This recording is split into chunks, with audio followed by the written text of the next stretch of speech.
नमस्कार, मी D S Lokhande Patil. चालू वार्तामध्ये आपलं सर्वांचं मनापासून स्वागत आहे.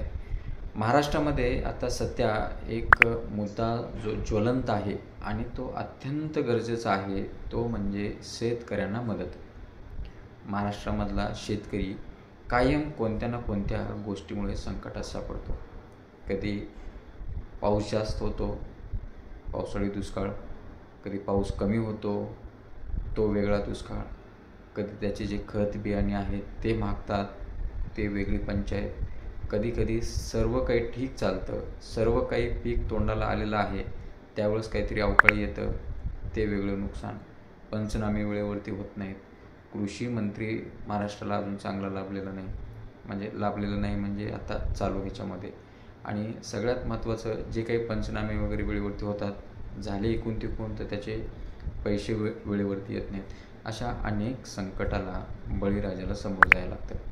आता महाराष्ट्रामध्ये काही संघटना आहेत, कार्यरत संघटना आहेत. छावा संघटना असेल किंवा इतर छावा संघटनेसारख्या काही बऱ्याचशा संघटना आहेत, जसं की आता प्रहार पक्ष, बच्चू कडू यांचा पक्ष आहे.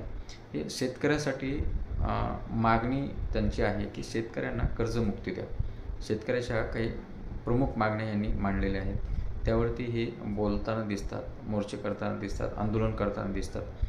आणि हे सगळ्यात महत्त्वाची गोष्ट म्हणजे निवडणुकीच्या अगोदर महायुती सरकारने ज्या घोषणा केल्या होत्या, खुद्द श्री देवेंद्र फडणवीस यांनी पण अनेक वेळा सांगितलं होतं की आम्ही शेतकऱ्याचा सातबारा कोरा करू.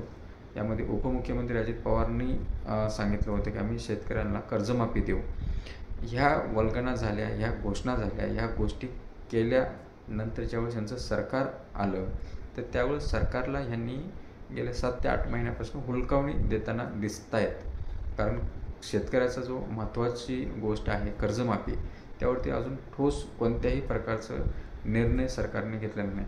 पण काल जी बैठक झाली काही संघटनेसोबत, तर देवेंद्र फडणवीस यांची, तर त्यावेळेस श्री देवेंद्र फडणवीस यांनी त्यांना आश्वासित केलेलं आहे, संघटनेच्या सर्व अध्यक्ष पदाधिकारी किंवा शिष्टमंडळांना, की येणाऱ्या काळामध्ये आम्ही शेतकऱ्यांना पूर्ण एक वर्षासाठी कर्जमाफी करू.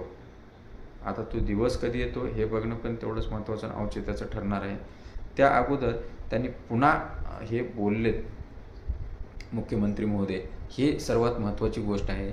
बोललेत म्हटल्यावरती आज ना उद्या काहीतरी होईल ही अपेक्षा पुन्हा एकदा बळीराजाला, त्या शेतकरी राजाला लागून राहिली आहे. आता हेच येणाऱ्या काळामध्ये बघणं औचित्याचं ठरणार आहे की शेतकऱ्याला कर्जमाफी मिळते का, आणि शेतकऱ्याला सहयोग हे महाराष्ट्र शासनाकडनं मिळाला पाहिजे, ह्यामध्ये काही दुमत नाही.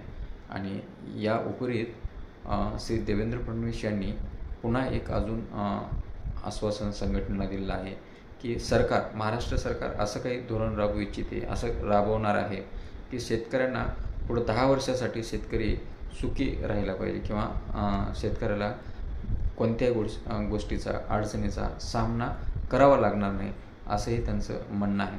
आता येणारा काळच आपल्याला सांगेल की हे जे महायुतीचं सरकार आहे हे शेतकऱ्याच्या कितपत फायद्याचं आहे आणि शेतकऱ्यांना त्याचा फायदा होणार आहे का ह्या सरकारचा. कारण शेतकऱ्यांना तेव्हाच फायदा ह्या सरकारचा ज्यावेळेस शेतकऱ्याचं कर्जमाफी होईल. शेतकऱ्याचे कधी जर असं अवकाळी वगैरे झालं किंवा पिकाचं नुकसान झालं तर वेळेवरती पंचनामे होतील, आणि वेळेवरती पंचनामे झाल्यानंतर वेळेवरती पैसे सरकारकडनं मदत पोहोचेल. ह्या गोष्टी जर शेतकऱ्याला झाल्या तर शेतकरी कोणतेही सरकार असो डोक्यावरती घेतल्याशिवाय राहणार नाही. तर आता पुन्हा एकदा श्री देवेंद्र फडणवीस यांनी शेतकऱ्याबद्दल मोठं उद्गार काढलेला आहे की शेतकऱ्याला 1 वर्षासाठी पूर्ण कर्जमाफी होणार आहे, देणार आहोत, देऊ.